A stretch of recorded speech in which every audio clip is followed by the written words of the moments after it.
কৃষক রাত দিন পরিশ্রম করে কঠোর যে রোদের মধ্যে পুড়ে এই বৃষ্টিতে ভেজে এদেশের 18 কোটি মানুষের অন্ন জুগাচ্ছেন, সেই কৃষকের কথা কেউ ভাবে না।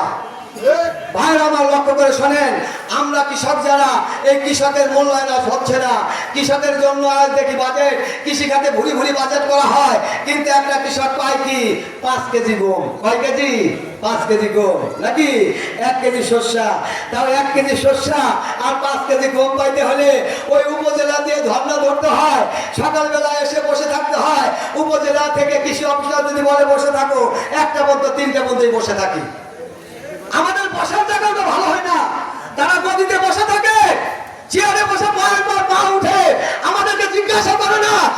সেদিন দুঃখ লাগে যে আমাদের টাকা নিয়ে, আমাদের পয়সা নিয়ে ওই চেয়ারে বসে পায়ের ওপর পা তুলে আমাদেরকে বসতেও দাও না, আর তোমরা মানুষের সেবা করবে।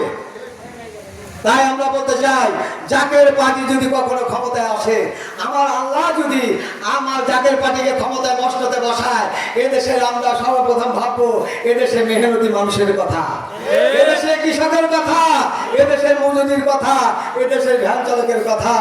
আপনারা 54 বছর বসতে প্রশ্ন রাখতে পারেন, কাঞ্চন ভাই 54 বছর হয়ে গেল, এই 54 বছরের মধ্যে কত রাজনৈতিক দল, কত কোটিপতি, কত শিল্পপতি, কারো ভাগ্যের কোনো পরিবর্তন ঘটলো না। আপনারা কিভাবে সম্ভব? আপনার টাকা নাই, পয়সা নাই, এই যে সমাবেশ করছেন, সমাবেশের মধ্যে খাওয়া দাওয়ার আয়োজন করছেন। অর্থাৎ কথা লক্ষ্য করেন, আমরা আজকে যে সমাবেশ করছি, এই সমাবেশে কিন্তু একটা লোক ভাড়া দিয়ে আনছি। বলেন তো দেখি, কারো টাকা দিচ্ছি আমরা? আমরা নিজেদের টাকা, আমরা এই এলাকায় বাস স্ট্যান্ডে, এই এলাকায় কারো কাছ থেকে 10টা টাকা চাঁদা এনেছি যে আমাদের সমাবেশ 100 টাকা 50 টাকা এনেছি?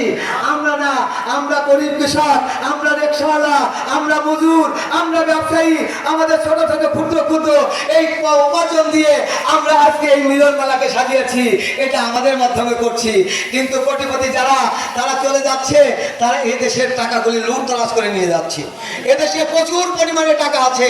অর্থাৎ আমাদের দেশে, আমাদের এদেশের মা বোনেরা, ভাইরা, বোনেরা বিদেশে থাকে, কঠোর পরিশ্রম তারা করে, দিন নাই রাত নাই, তারা একটু ঘুমানোর সময় পায় না, তারা একটু রান্না করে সময় পায় না, অত্যন্ত পরিশ্রম করে তারা এই দেশের রেমিটেন্সগুলি পাঠায়। আর আমাদের দেশের চোরের দল, তারা আমাদের সেই সম্পদকে চুরি করে নিয়ে বিদেশে পাহাড় করে, আর আমাদের ভাগ্য পরিবর্তন হয় না।